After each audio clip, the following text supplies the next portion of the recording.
Om Jnanatimirandasya Gyananjanan Shalakaya Chakshurunmilitam Yena Tasmai Shri Gurave Namaha Gurave Gaurachandraya Radhikaya Stadalaye Krishnaya Krishna Bhaktaya Tadbhaktaya Namo Namaha Narayanam Gurum Vande Sharanyam Bhakta Bandhavam Gauramanovistam Purnam Radha Dasyam Pradayakam Rupanugacharyavaryamu Rupamanjari Preshtakam Patita Pavana Bandhavam Yugacharya Narayanam Vanchakalopataruvyasya kripa sindhubhya eva cha Patitanam pavanebhyo vaishnavebhyo namo namaha Namo Mahavadanyaya Krishna Prema Pradayate Krishnaya Krishna Chaitanya Namne Gaura Tuise Namaha Shama Sundara Shikanda Shekara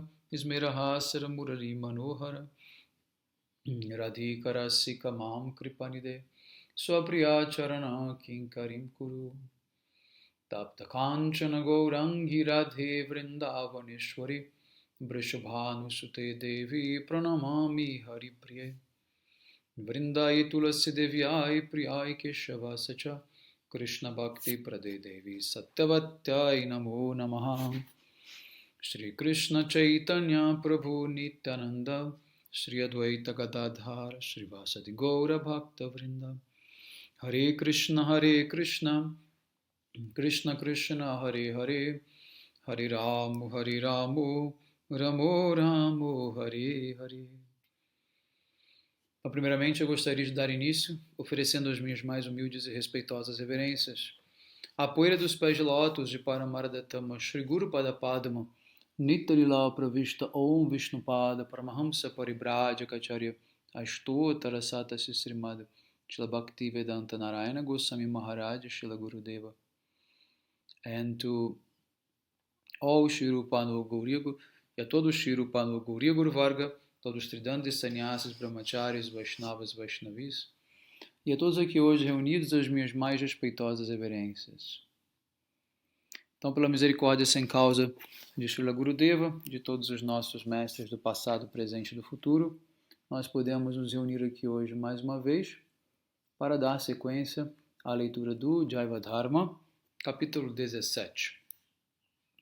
Então agora, Babaji Maharaj ele vai fazer a leitura do 7º verso do Dashamula.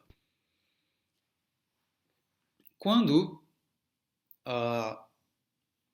durante o percurso devagar entre espécies superiores e inferiores no mundo material, a diva é capaz de ver um Vaishnava absorto, né, no fluxo de rasa de Sri Hari Bhakti.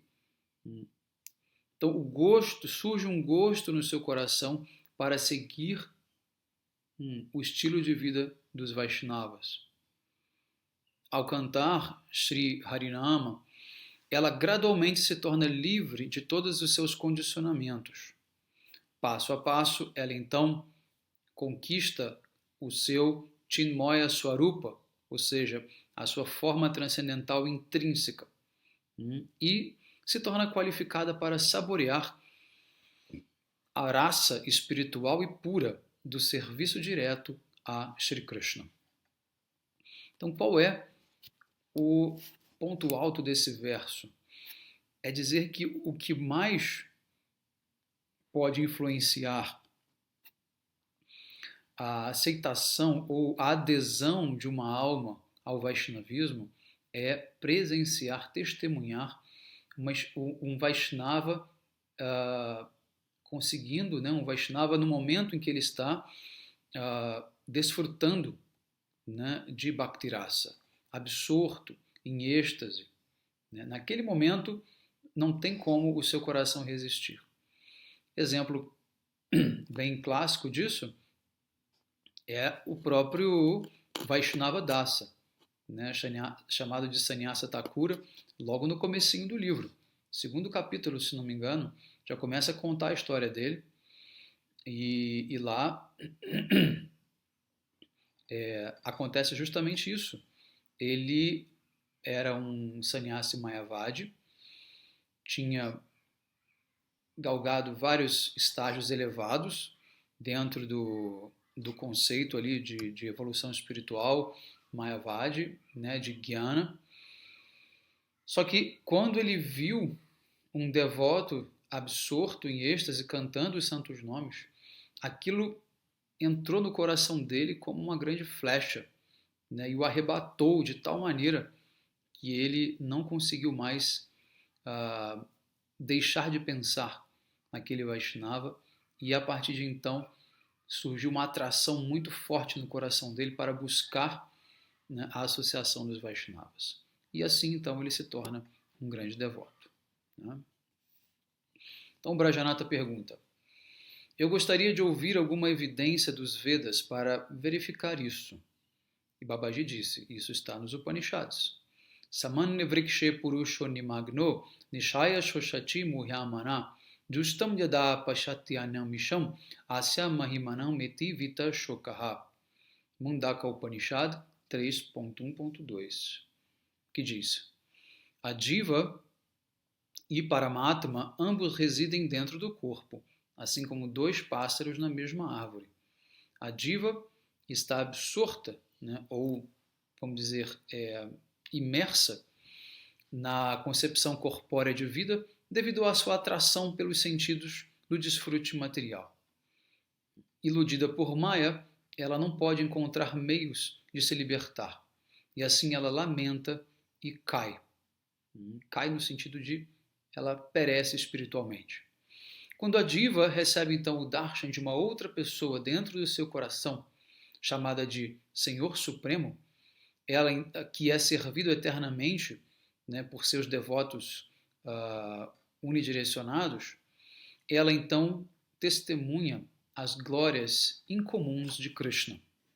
Ela então se torna livre de toda lamentação e alcança a posição gloriosa de serva de Krishna.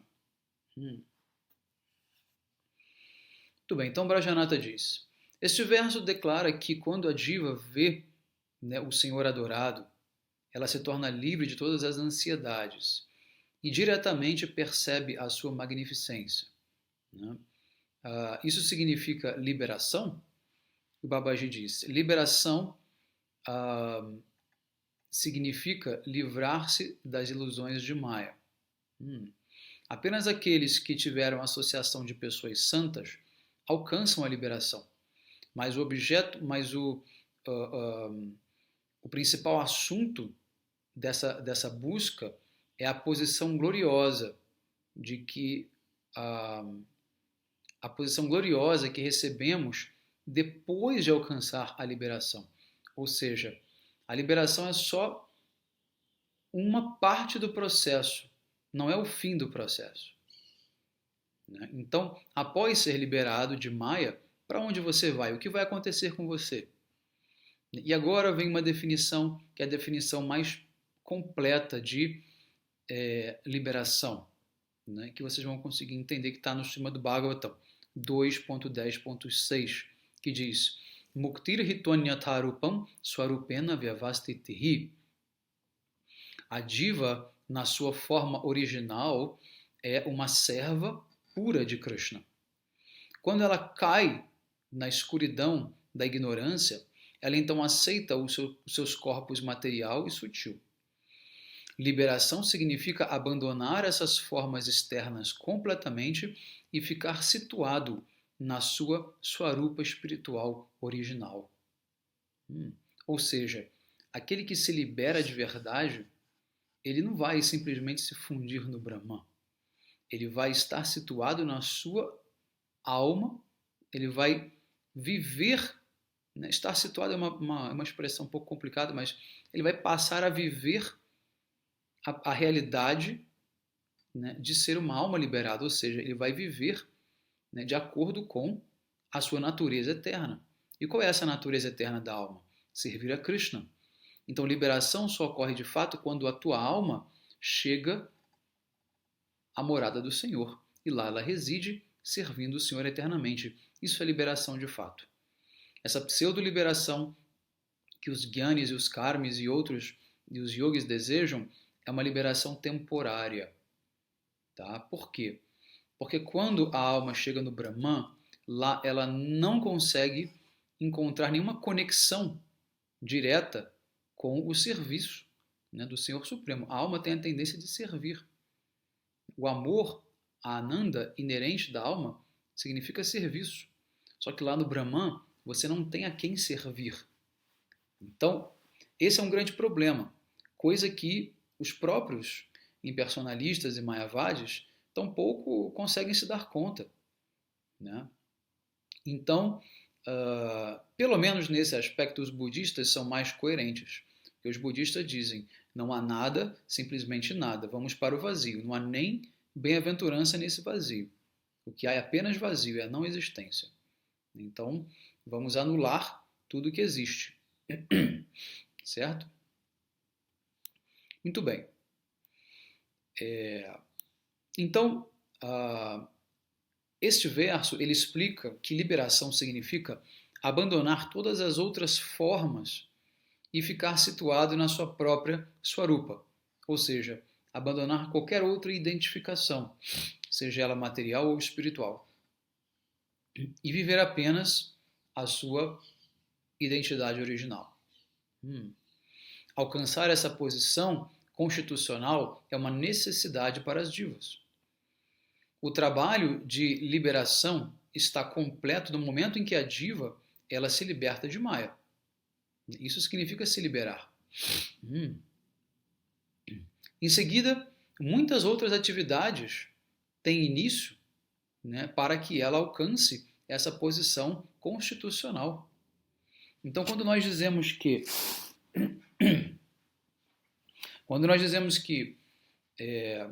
os Vaishnavas alcançam a liberação muito antes de alcançarem a perfeição espiritual, significa isso. Ou seja, antes de você conseguir a liberação, alcançar a perfeição, você precisa estar liberado. E estar liberado significa que você já não tem mais karmas. Significa que você agora só tem o quê? Bhakti, Sukriti. Então, só que para você chegar na morada superior, na morada divina, né, em alguma dessas moradas, seja lá qual for a relação que a tua alma tenha, liberação não é suficiente. Você precisa ter bhakti aperfeiçoada, você precisa desenvolver prema. Então, liberação é uma coisa que acontece no meio do processo, não é o final do processo. Tá? Muito bem. Então, é uma necessidade fundamental da diva compreender isso e alcançar essa meta. A libertação da miséria intensa pode ser chamada de liberação, mas seguindo a liberação, existe um outro estágio no qual a pessoa alcança a felicidade espiritual. Isso é descrito também no Chandogya Upanishad 8.12.3, que diz: Evam mevaisha samprasado sma sharita samutaya. Quando a diva alcança a liberação, ela transcende o corpo material e grosseiro e fica situada, então, no seu próprio estado espiritual, né, completa na sua efulgência espiritual. Então ela se torna transcendentalmente situada e essa atmosfera e naquela atmosfera espiritual ela fica absorta no desfrute, nas atividades e na bem-aventurança. Claro, desfrute espiritual, né? Atividades que são serviço e a bem-aventurança, né? Então o Brajanata pergunta: quais são os sintomas daqueles que foram liberados de Maya? Babaji responde: eles têm 8 sintomas que o Chandogya Upanishad descrevem da seguinte maneira. Ela está livre de todas as atividades pecaminosas, bem como do vício nas próprias atividades pecaminosas que surgem devido à ignorância em Maya. Ele não está sujeito às misérias da velhice, ele está sempre jovem, né, e renovado. Ele não tem uma tendência a como se diz, a perecer, ele nunca chega ao seu fim, ou seja, nunca morre, ela nunca fica desanimado, né? Ela não tem desejos sensuais, desejos dos sentidos, né? Ela tem uma inclinação natural para o serviço de Krishna, sem nenhum outro desejo pessoal. E todos os seus desejos são satisfeitos, desejos de bhakti, né? Desejos de serviço são satisfeitos. Então essas são as 8 qualidades que estão presentes nas almas liberadas, né? Então Brajanata diz: está dito neste verso do Dashamula que a boa fortuna da diva que está vagando neste mundo material sem uma meta surge no momento em que ela se encontra com o Rasika Vaishnava, né, que está desfrutando do néctar de Hari, do néctar de Deus. Então, alguém pode levantar uma objeção dizendo que, eventualmente, ela poderia alcançar Hari Bhakti através da execução de atividades piedosas, como Ashtanga Yoga ou Brahma Yoga, Brahma Jnana. E agora Babaji diz, mas são as próprias palavras de Krishna, ditas no Srimad Bhagavatam 11, 12, 1 e 2.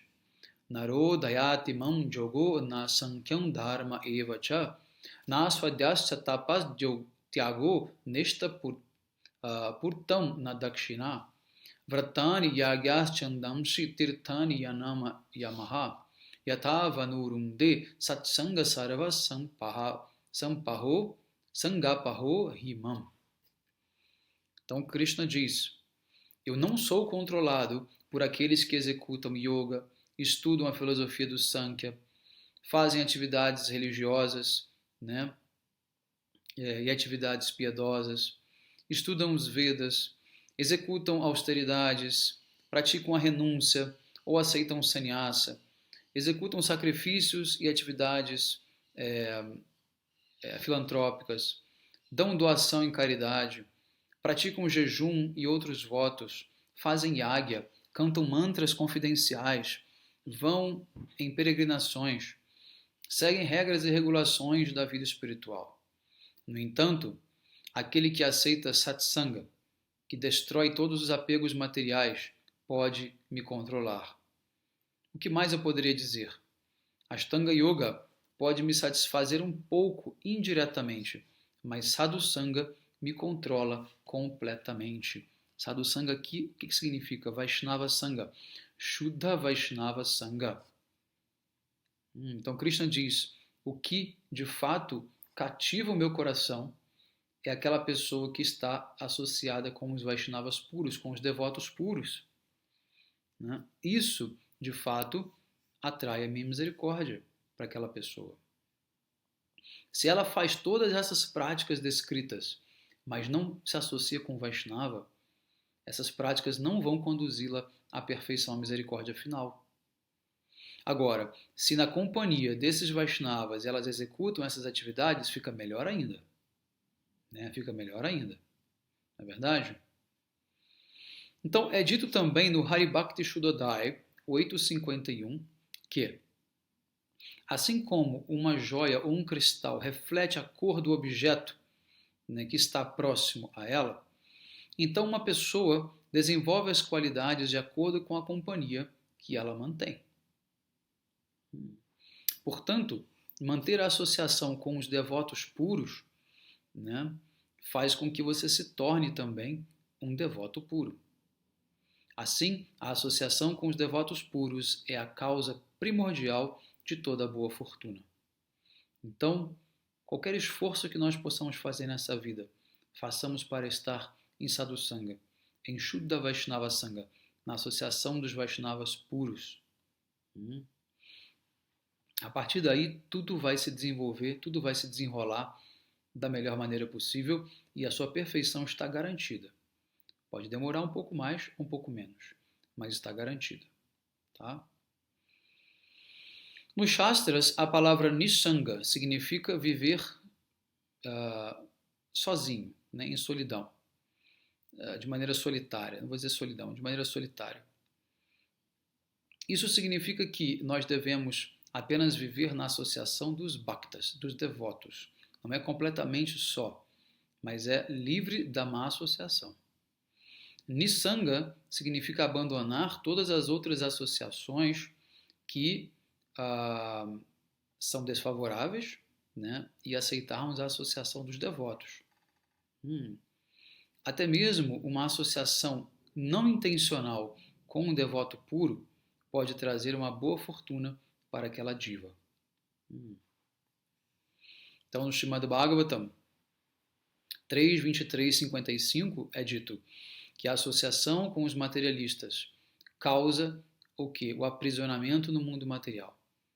Mesmo que você possa nem mesmo saber disso. Mesmo que você nem saiba disso. Né? Da mesma maneira, a associação com uma pessoa santa, mesmo que aconteça por acidente, né, é chamada Nissanga, ou seja, é uma sanga livre de qualquer influência material e que vai conceder a toda boa fortuna para a diva. Então, acidentalmente ou não, essa diva recebe um grande benefício de entrar em contato com o devoto puro de Krishna. Tá? Essa aqui é a conclusão. É dito no Srimad Bhagavatam, no 7.5.32, os pés de lótus de Urukrama, no caso Krishna, que é glorificado por suas atividades incomuns, destroem todos os anartas no nosso coração. No entanto, aqueles que são muito materialistas não podem se apegar aos pés de lótus de Krishna, a menos que eles possam aplicar sobre os seus corpos a poeira dos pés de lótus de grandes almas que estão absortas em Bhagavata Prema e que estão completamente livres do apego material. Então, você colocar sobre o seu corpo a poeira dos pés de lótus de um Vaishnava puro que está absorto em Prema faz com que você consiga se libertar, né, de todas as amarras do mundo material. E também no Bhagavatam 10.48.31 é dito: as pessoas são purificadas pelos locais sagrados onde rios, como o rio Ganges, por exemplo, flui, né, e por pedras, né, e por deidades feitas de pedra, né, de deuses que vêm sendo adoradas por um longo período. No entanto, quando alguém tem o darshan, tem a visão de um Shuddha Bhakta, de um devoto puro, ele é purificado imediatamente. Ou seja, eu vou reformular a frase. Você pode ser purificado, né, após banhar-se muitas vezes em rios sagrados como Ganges, ou após adorar deidades de semideuses, né, durante um longo período. Longo período são muitas vidas, tá? Não é alguns anos, não. Parcialmente purificado você será, mas só de ver um Vaishnava puro, você se purifica automaticamente. O outro verso do Bhagavatam, do 10.51-53, diz: Ó Senhor infalível, a diva que está vagando neste mundo, desde o nascimento até a sua morte, né, por tempos imemoriais, né, quando chega o momento dela abandonar esse ciclo de nascimentos e mortes, ela então irá se associar com um devoto puro. No momento em que ela alcança esta associação, a sua mente se torna fixa em você. E você, que é o abrigo único e supremo das almas rendidas, dos devotos rendidos, que é o controlador de tudo e a causa de todas as causas. Então, quando nós conseguimos nos render a um devoto puro, né, ter a associação de um devoto puro, aqui no caso conscientemente, significa que as nossas vidas estão terminando aqui na Terra. Né? Os nossos dias estão contados. Tá? Então, o Maharaj continua falando, Babaji Maharaj. A diva está presa em Maya desde tempos imemoriais. E ela está vagando dentro deste universo, nascendo de acordo com o seu próprio karma, às vezes como um semideus, às vezes como animais. Mas no momento em que ela conquista a associação de um devoto puro, né, por conta de atividades piedosas passadas, que é o seu Sukriti, ela então consegue fixar a sua mente de maneira muito forte em Krishna, que é o controlador de tudo. Então você vai, aqui associação, ele diz, significa quando você se rende, tá? Não é uma associação eventual, porque a associação eventual gera Sukriti e o acúmulo desse Sukriti faz com que você deseje a associação constante, tá? Então é isso que está dito aqui. Então Brajanata pergunta: você disse que a associação dos Shuddha Bhaktas é alcançada por Sukriti. O que é Sukriti? Ele é karma ou conhecimento? Babaji então responde: os Shastras dizem que existem dois tipos de karmas auspiciosos, ou Shubha Karma, de acordo com os Vedas. Um causa o aparecimento de Bhakti, né? E o outro simplesmente concede resultados inferiores, materiais. A execução de atividades piedosas, como por exemplo Nitya e Naimitika Karma, estudar o Sankhya, cultivar Jnana, são todos resultados inferiores e irrelevantes. Apenas a única atividade auspiciosa, né, que concede Bhakti, né, como resultado, chama-se Bhakti Pradasukriti, é a associação com Shuddha Bhaktas e com locais, né, e outras coisas que também podem conceder Bhakti, como Tulasi, né, fazer o Ekadashi, etc, etc. Quando suficiente Bhakti Pradasukriti foi acumulado, né, ele então dá origem a quê? A Krishna Bhakti. Então, após ter tido contato inúmeras vezes com devotos puros, com Tulasi, com Ekadashi, com uma deidade, com Mahaprashada, com algum templo, com Kirtan, enfim, com Harikatha, com alguma coisa que desperte Bhakti, né, essa pessoa então consegue acumular créditos suficientes para manter-se na presença de um devoto puro conscientemente. Ou seja, agora ela vai desejar fazer Bhakti. Agora ela quer manifestar a sua devoção. Atividades como Sadhu Sangha. Não, perdão, eu pulei aqui. Então, todos os feitos piedosos neste mundo, como caridade, né, dentre outros, né, apenas resultam em conquistar o quê? A gratificação dos sentidos. O Sukriti da especulação impessoal resulta na liberação impessoal. Né? Mas nenhum desses tipos de Sukriti pode despertar o serviço devocional por Sri Bhagavan. Atividades como Sadhu Sangha e observar Ekadashi, Janmashtami, Gaura Purnima, todas ajudam no desenvolvimento das qualidades santas. Né? Tulasi Mahaprashada, o templo, os locais sagrados, qualquer objeto utilizado pelos santos, são todos auspiciosos. Né? Tocá-los, né, ou ter o darshan deles, né, são feitos piedosos que dão origem a Bhakti. Então Brajanata pergunta: como uma pessoa alcança Bhakti se ela está atormentada por problemas materiais, né, e ela se abriga nos pés de lótus de Sri Hari com o conhecimento pleno, né, e se torna livre desses problemas? Então Babaji responde: a diva, que está sendo perseguida pelas aflições da deusa da ilusão, ou seja, Maya, pode de alguma maneira compreender através da discriminação da sua inteligência que atividades mundanas são simplesmente problemáticas e que o seu único alento são os pés de lótus de Krishna e os pés de lótus do devoto puro.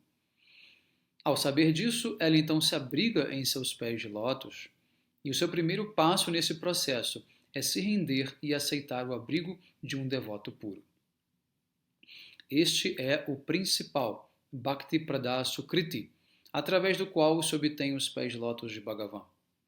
Qualquer renúncia ou sabedoria que se origina, que ele tinha originalmente, é apenas algo secundário. É apenas um meio secundário de se alcançar Bhakti. Ou seja, a renúncia, conhecimento que você já tinha ou vai obter, são apenas meios secundários, mas o meio principal é serviço aos devotos puros. Assim, a associação com os devotos é o único meio de você, de fato, conseguir Bhakti. Não existe outro recurso.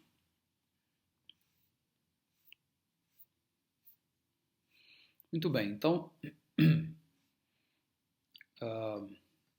vamos parar por aqui e dar sequência na próxima aula. Um bom dia a todos, Hare Krishna, Vanchakalpatarubhyascha Kripa Sindhubhya Evacha Patitanam Pavanebhyo Vaishnavibhyo Namo Namaha.